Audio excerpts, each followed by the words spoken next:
Bonjour les designers de bonheur, je suis ravie de vous retrouver sur notre chaîne qui mêle design, déco, bonheur, bien-être et bonne humeur.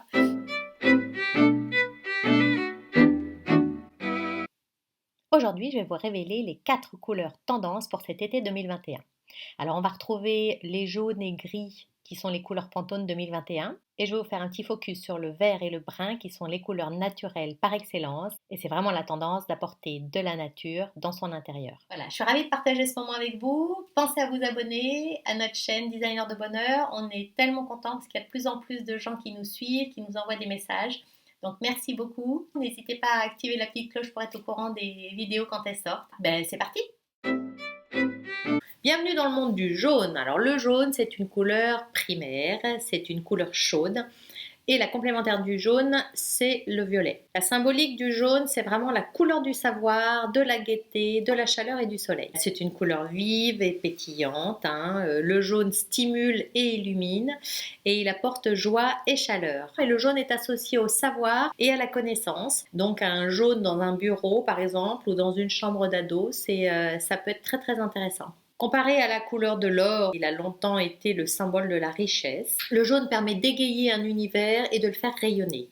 Le jaune, par contre, a bénéficié pendant très longtemps d'une mauvaise réputation parce que le jaune était associé au mensonge et à la maladie. En tous les cas, comment l'utiliser, ce jaune? Comme c'est une couleur ultra lumineuse, on peut l'utiliser pour agrandir l'espace et éclairer les pièces sombres. On peut aussi l'utiliser dans un bureau, comme je le disais, ou dans une pièce où on travaille. Ça facilite la réflexion et la connaissance.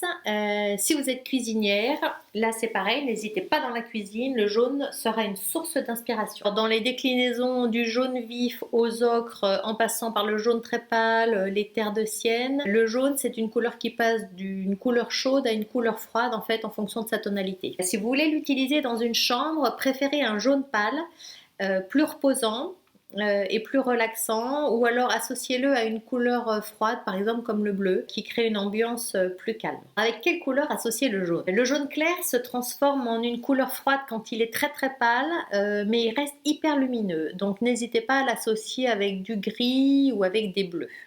C'est très joli. Le bleu, qui lui est léger et frais, apporte un véritable contraste et équilibre en fait un jaune vif.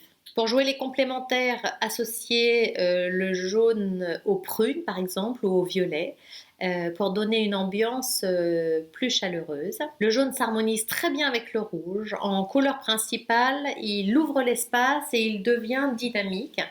Si dans cette association c'est le rouge qui domine, le rouge s'éclaire grâce au jaune et favorise l'intimité. Le jaune et le rouge fonctionnent très bien ensemble. Le jaune et le rose aussi se marient à merveille. Pour une version plus douce, c'est parfait pour une chambre par exemple, un rose pâle et un jaune pâle. Et pour une version un petit peu plus tonique, un rose fuchsia et un jaune vif, on va avoir une ambiance plus exotique. Pour une ambiance zen, on peut opter pour un jaune mélangé à un beige, à un crème, à un gris ou à un taupe. Pour une ambiance écolo, on va pouvoir marier un jaune vif avec un vert kaki par exemple ou un vert d'eau. Pour un intérieur moderne, on peut choisir un jaune citron harmonisé avec des gris. Ça, c'est très contemporain et dynamique. Le jaune vraiment dynamise le gris.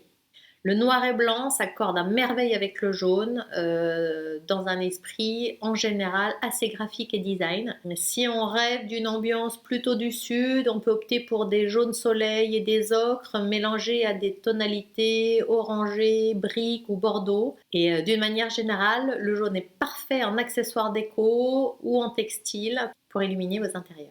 Entre le citron, le canari, le champagne, le chrome, le bouton d'or, le beurre frais et autres jaunes poussins, or, sable ou vénitien, il y en a vraiment pour tous les goûts. Alors une des couleurs neutres par excellence, le gris. Et le gris, c'est ni une couleur chaude ni une couleur froide. Elle n'a pas de complémentaire, c'est une couleur neutre. Sa symbolique, c'est vraiment l'élégance, le calme, mais la monotonie. Avec du gris, on se sent ni stimulé ni reposé.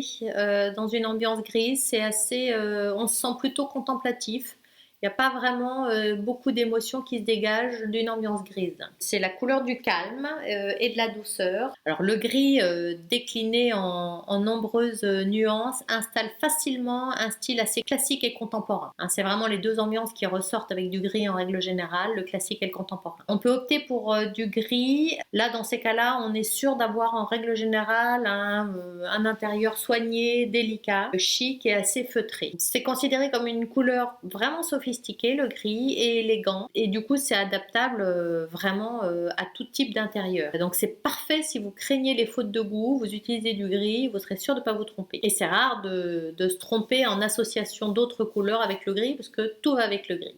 C'est comme le blanc. Le gris nécessite par contre souvent un allié pour rehausser un petit peu la sobriété que dégage le gris. Et du coup, en couleur dominante, le gris peut vite imposer une atmosphère fade et mélancolique. Donc une ambiance grise et donc très désaturée peut rendre votre intérieur impersonnel. Donc le gris, il faut l'utiliser parce que c'est une valeur sûre, mais par petites touches. Ou alors vraiment opter pour des grosses pièces comme un canapé ou un grand tapis ou des choses de ce style-là en gris. Ça marche. Par contre, attention à trouver les bonnes associations pour rehausser le gris qui peut vite être un petit peu fade. Si vous avez vraiment envie de gris parce que vous voulez un intérieur ultra contemporain, ultra moderne, dans ces cas-là, on peut faire le total look gris, mais par contre, il faut jouer avec différents gris au sein d'une même pièce et surtout de jouer avec les textures et les matières. Un béton ciré au sol gris, des coussins en velours gris, un canapé en tissu gris moelleux, un mur en pierre pour vraiment varier les textures, varier les matières dans un même univers de couleurs, mais par contre avec vraiment des contrastes de matières. Alors avec quelle couleur associer le gris? Si vous avez envie d'une ambiance naturelle et apaisante, vous associez le gris avec des beiges, des marrons, des crèmes ou des chocolats. Ça marche super bien. Le gris crée une très belle harmonie avec la couleur naturelle du bois. Le bois apporte la chaleur, le gris apporte la sobriété et le chic. Pour une ambiance classique, on va avoir un beau parquet ou un mobilier en bois foncé et un beau gris. Et pour une ambiance un petit peu plus contemporaine, on choisira du bois clair, mais le bois et le gris, ça marche. Si vous voulez une ambiance chic et gaie, alors dans ces cas-là, testez le mélange gris et rose. Super chic. Pour un esprit plutôt minéral, dans ces cas-là, on peut opter pour un gris avec un vert. Une autre couleur qui est très très jolie avec le gris, c'est le bleu turquoise qui apporte de la douceur au gris. Une autre association qui marche très très bien pour un total look gris, rajouter quelques objets déco jaune moutarde, c'est franchement là aussi très chic. Et c'est tonique. Alors pour apporter une belle sobriété à une pièce, vous pouvez adopter des murs blancs ou crème et un mobilier gris. C'est super chic. Le gris et le bleu foncé aussi fonctionne très bien pour une ambiance beaucoup plus cosy et chaleureuse. Et si vous rêvez plutôt d'une ambiance industrielle, dans ces cas-là, vous choisissez des murs gris béton avec du mobilier aussi gris, des petites pointes de rouge ou du noir. Une belle déclinaison des teintes de gris, là aussi on est vraiment dans le minéral, mais on va avoir de l'ardoise, de l'argent, de l'argile, du fer, perles, de l'acier et du plomb. Le vert est une couleur secondaire. Le vert, c'est le mélange du jaune et du bleu. Donc des deux couleurs primaires jaune et bleu, on mélange et on obtient une couleur secondaire, le vert. C'est une couleur froide et sa complémentaire est le rouge. La symbolique du vert, c'est vraiment la couleur de l'équilibre, de la générosité et du végétal. Le vert est forcément associé à juste titre au monde végétal puisque c'est vraiment la couleur de la nature par excellence et c'est la couleur la plus présente dans la nature. En tant que couleur rafraîchissante, le vert apaise et tonifie. Il apporte une touche de fraîcheur et de nature à votre intérieur. Considéré comme une couleur anti-stress, le vert rassure et inspire. Il repose l'œil, il favorise l'équilibre et l'harmonie. C'est vraiment une couleur qu'il faut privilégier et c'est une couleur associée à la jeunesse, à l'espoir et à la chance. Voilà pour la symbolique du vert. Comment l'utiliser ce vert? Eh bien, comme toutes les couleurs froides, le vert a l'avantage d'agrandir les pièces. Si on veut une ambiance plutôt fraîcheur, on opte pour un vert émeraude, un vert menthe ou un vert aqua qui sont très adaptés à toutes les pièces d'eau, donc les salles de bain ou aux terrasses par exemple. Si vous souhaitez une belle luminosité dans votre salon, choisissez un vert pâle. Pour une ambiance stimulante et punchy, on peut utiliser un vert plus acidulé comme le vert pomme ou le vert anis, mais alors par petites touches. Alors on peut se lancer sur des verts plus sombres, comme le vert bouteille, le vert anglais ou le vert sapin. Quand on a des grandes pièces avec des hauts plafonds, là on peut vraiment s'amuser avec des verts foncés. Ça donne des ambiances cosy, classiques, parfait pour des bureaux, des bibliothèques ou des salons qu'on veut très chaleureux, très cosy. Ça peut marcher très très bien, un petit peu comme le bleu foncé. Et le vert amande et le vert céladon sont vraiment les verts parfaits pour des ambiances douces et vintage. Alors avec quelle couleur associer le vert? D'une manière générale, le bois se marie à merveille avec toutes les teintes de vert, que ce soit du plus clair ou du plus foncé, le bois, donc les bruns, tous les marrons fonctionnent à merveille avec le vert. C'est deux couleurs naturelles qu'on trouve dans la nature et voilà, elles sont faites pour aller ensemble. L'avantage du vert, c'est qu'il se marie très bien avec toutes les autres couleurs, surtout celles de la nature, donc ce que je vous disais, les marrons, mais aussi les beiges, les crèmes, les ocres, les grèges, toutes ces couleurs de marron clair là fonctionnent super bien avec le vert.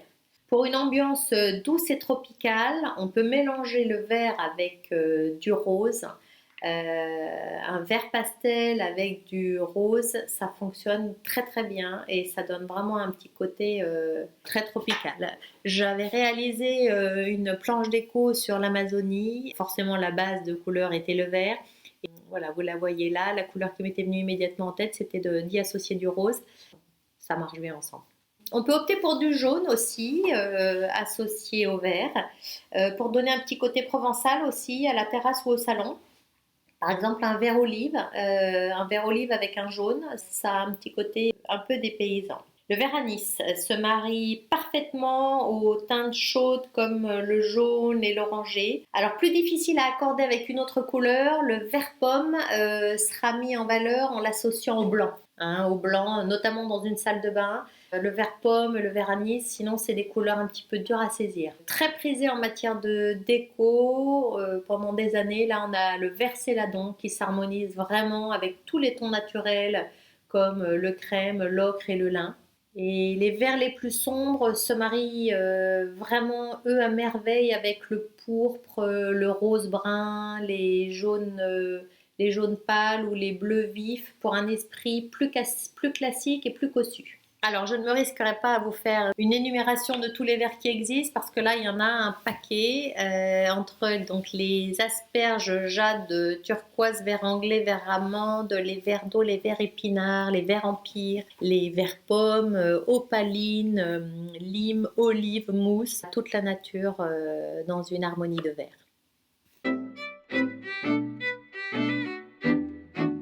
Le brun, c'est la couleur neutre mais chaude, contrairement au gris.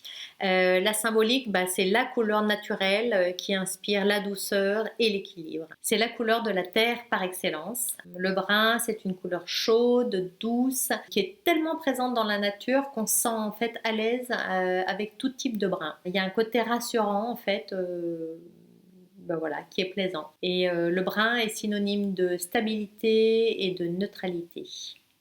En couleur dominante, sa neutralité peut lui donner un aspect assez fade au brun. Donc là aussi, c'est une couleur comme le gris qui a besoin d'un apport extérieur un petit peu plus vif pour lui donner toute sa profondeur. Même si on ne choisit pas de brun dans sa décoration, de toute manière, le brun il est pratiquement toujours présent dans toutes les pièces. Il y en a partout, il y a des poutres, un parquet, un mobilier en bois, une commode.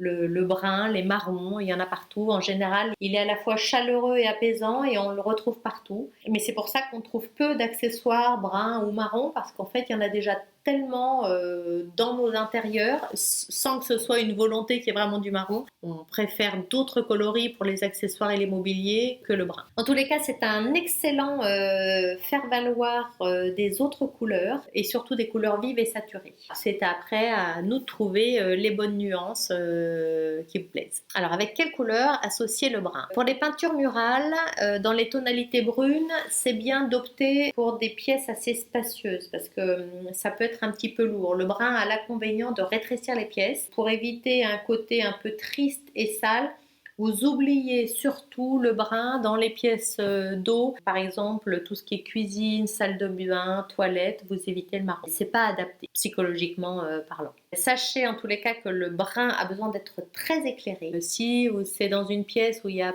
peu de possibilités d'éclairage, ne choisissez pas le brun. Si vous optez pour une ambiance plutôt cocooning, on va marier brun avec des bleus. Si on choisit un total look marron, là c'est exactement comme pour le gris. Dans ces cas-là, on va mélanger les nuances, les textures et les matières. Différents types de bois, du cuir marron, un parquet, une peau de bête, synthétique bien sûr, un tapis texturé, du bois. Ça fera une ambiance hyper naturelle. Par contre, voilà, il faut vraiment travailler sur les matières et les textures pour donner du relief. Alors, on évite le mariage brun et orange, sauf si on a envie d'une ambiance années 60. Mais voilà, ça fait vite très vintage. Si c'est pas l'effet voulu, on évite d'associer ces deux couleurs. Si on a envie d'une ambiance plutôt végétale, dans ces cas-là, on mélange le brun avec le vert. Là, ça fonctionne tout le temps. C'est deux couleurs naturelles. Et si vous optez pour un look plutôt industriel, pour votre intérieur, associer des bruns et des marrons à des gris assez foncés et mélanger pas mal de matières brutes, hein, comme le béton, le métal et le bois. Dans ces cas-là, on aura tout de suite un aspect industriel. Le brun se marie aussi très bien avec toutes les couleurs claires, hein, comme les blancs, les beiges, les jaunes et les roses pâles. Bienvenue dans l'univers de la nature avec tout ce qui est brun, acajou, auburn, les cachous, cacao, cannelle, caramel, fauve, feuilles mortes. Ça sent bon la forêt. Voilà, ben c'est tout pour aujourd'hui. Je suis ravie d'avoir partagé ce moment avec vous. Voilà, pensez à commenter, ça nous fait toujours tellement plaisir d'avoir des messages. On en a de plus en plus et ça nous fait vraiment plaisir. Abonnez-vous à notre chaîne aussi, ça nous motive. On est vraiment content de voir qu'une communauté commence à se créer. Je vous remercie pour votre écoute et je vous dis à très très vite.